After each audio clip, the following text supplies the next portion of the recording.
Hey guys, welcome. Welcome. My name is Peter And my John. and my name is Bologi Edward Stevens. Welcome. If this is your first time, this is a great time to be here. And if this is not your first time, welcome back. We talk about all things love, relationship, marriage, family, and doing it God's way. And for the past couple of weeks we've been on the issue of attraction, all things attraction, from the first stage, from not being married to being married to attracted to somebody else, to your spouse being attracted to somebody else. And today we're answering another question that came in, which is, what do I do if my spouse is no longer attracted to me? I think we can make it two ways. What do I do if my spouse is no longer attracted to me? And what do I do if I'm no longer attracted to my spouse? So basically, the loss of attraction. Mm. Loss of attraction. So how do we deal Please with start while I'm thinking of my answer. While I put my thoughts Put the together. thoughts together. Okay. In Revelations where where the writings to the churches. So Revelations chapter 2, it's funny that we're answering this question from Revelations, right? 2 verse 4. So it says, "Yet I have this against you, you have forsaken the love you had at first. Consider how far you have fallen. Repent and do the things you did at first." Honestly, that's the answer. So if I find that I'm no longer attracted to my spouse, now obviously I cannot control his attraction, but I can check myself.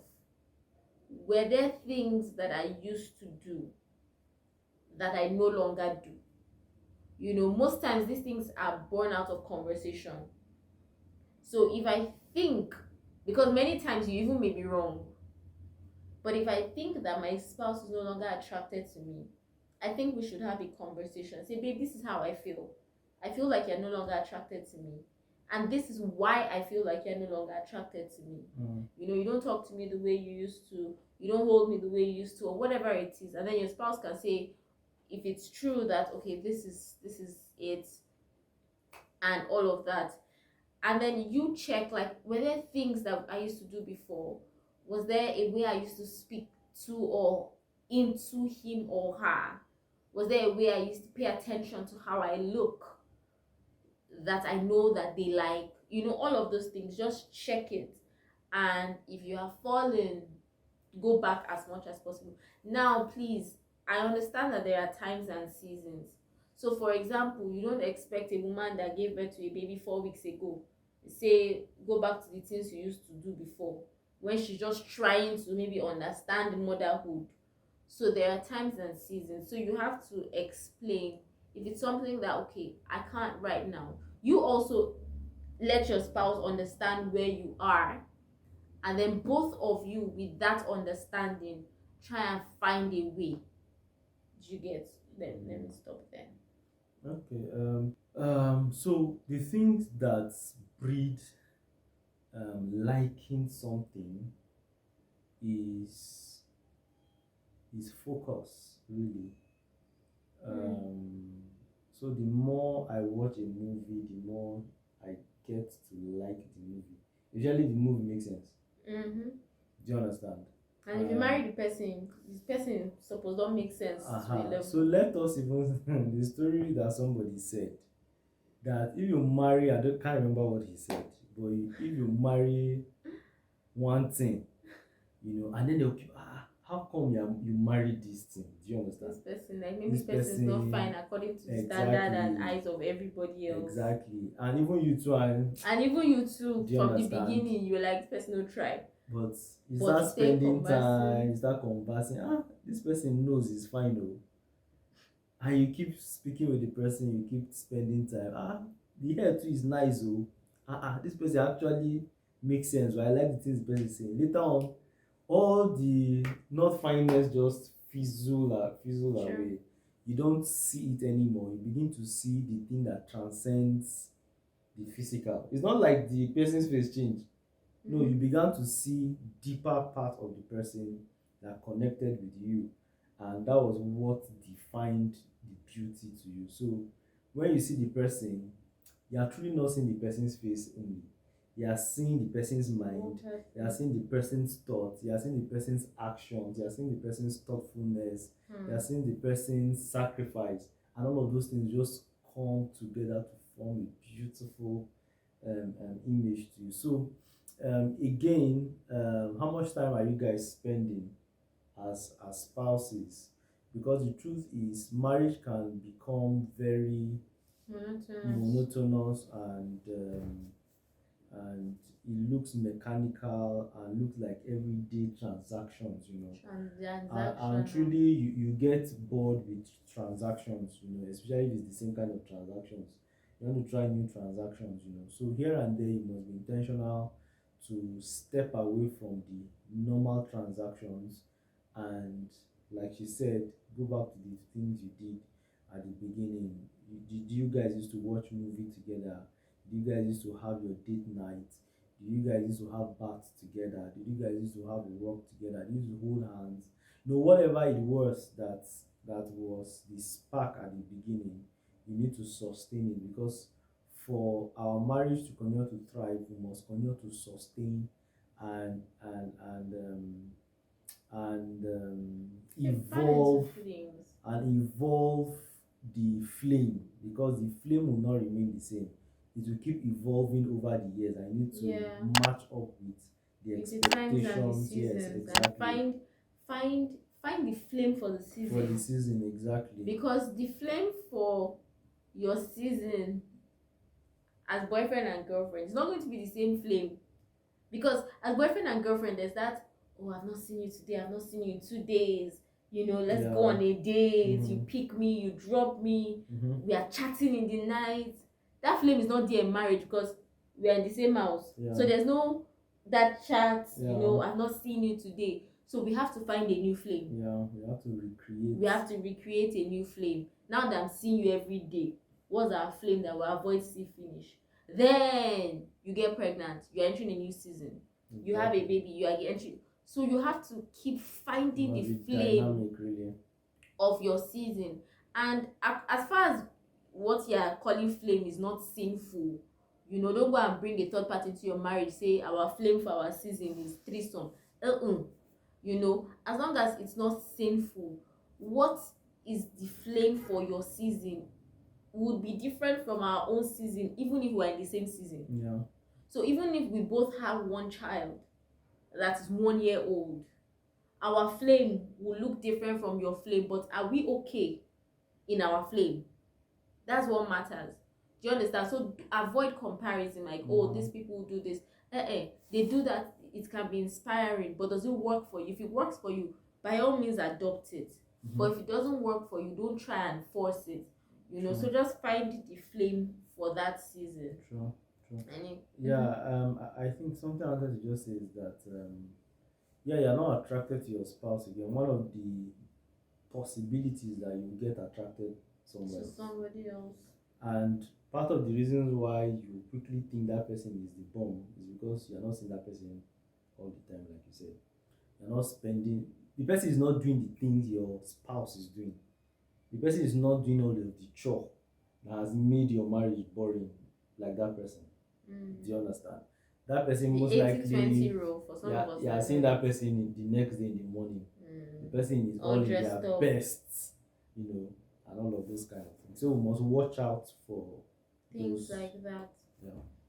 So basically, just be intentional. Go back to the things that used to fan your flame, or find the flame for the season, and try and have open conversations. Part of the feedback I've been getting on this attraction series is how it's not very easy to have certain conversations with your partner. And to be honest, we're not sitting down here being like, oh, all of these conversations are very easy to have. We have had hard conversations that we both knew past tense. We've had hard conversations that we both didn't want to have at the moment, but we had to have it. and there were conversations that we didn't have when we were supposed to have it because of how hard it was. So we're not sitting out here behaving like, oh, it's all easy to have that conversation. However, it's necessary. It's absolutely necessary for the health, for the survival, for the well-being of your marriage. And I want to end on the note that we must remember that, like my husband said, I think in the first episode, that, or the first one on attraction, that attraction is the weakest form of something. There's the way he said it. Go and watch the first one if you haven't watched it. Man even quoted it. Me say I need to go and watch it. She even quoted it. It's your marriage is not built on attraction. So this is why I'm making this point. Until that attraction comes back, you're still married. You didn't take a break from the marriage. Yeah. So you can't say, oh, until the attraction comes, I can cheat. No, ma. Until attraction comes, I will not do what I'm supposed to. Wallet? Drop off free. That's my 01 That's my wallet. 31. You have my account number. Wire me. Bring my wallet. You know, so you can't take a break from your marriage while you're waiting for until the attraction comes. You are still married. So be working out your salvation. Yeah. While you are trying to walk in your attraction. Very important. Because it's very important that we don't excuse. Marriage is more than attraction, it's commitment. So even when I don't feel it, I think last episode we were talking about emotions. Yeah, please say it again about emotions and issues aside. So even though I don't feel it, it's not easy, guys. I keep saying this thing, because it's not easy. But the knowledge is the first point. If you can't even do what you don't know. So now that we know, we can now ask God for the grace to do. I feel sat up. Let me sit right back down. Anyways, but yeah, just know that until the attraction comes, you're still married. So you're still doing those things. And you know the funny thing, as you continue to do those things, both of you, the attraction will start coming back. So it's like a good circle. So those things that you are doing, pending when the attraction comes back, will actually bring the attraction back. So don't try and say, oh, well, before the attraction comes, let me get the satisfaction from somewhere else. You will only be killing your marriage. True. I think it also points back to the need for having a purposeful marriage. Yeah. That your marriage has purpose. Vision. Your marriage has something that is bigger than both of you. So that even without the emotion, we are chasing something. Yeah. Now, in chasing that thing, the emotions will come back. Yeah. The attraction will come back. You know, because you're working together. Exactly. You will not work with somebody and there's no some form of relationship that brews between both of you. Do you know that honestly there have been times when I dey vex or he dey vex, we come and sit down on this chair to do a video, not in the best of moods. Let's be honest with you guys. Either one person inside, in fact my husband is really tired right now. Like, please send that we just couldn't not record this video today. There are times we sat down on like we're doing setup and one person is boning or whatever. But by the time we do the video and he honestly says something funny, or I honestly say something wise. So you don't say things that are funny.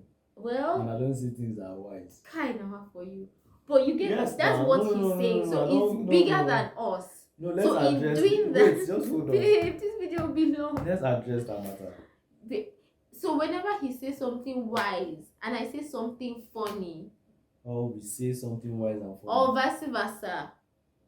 Okay. You know, but just putting the emotions aside because we have something that has to be done. Yeah. And in doing that thing together, we get back into where we're supposed to be. So guys, I think yeah.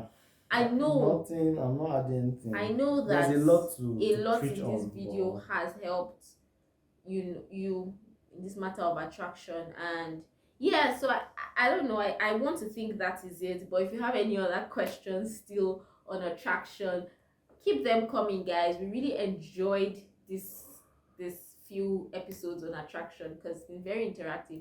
We've been getting your feedback, your questions, and all of that. So if you still have, bring them on, whether on attraction, anything, relationship, marriage, love, family, bring them on. We love to talk about them. Don't forget to subscribe to this channel, to share this video with somebody and bless a relationship or marriage, and like this video. The more you like it, the more visibility it gets, the more others can see. Till we come your way next time.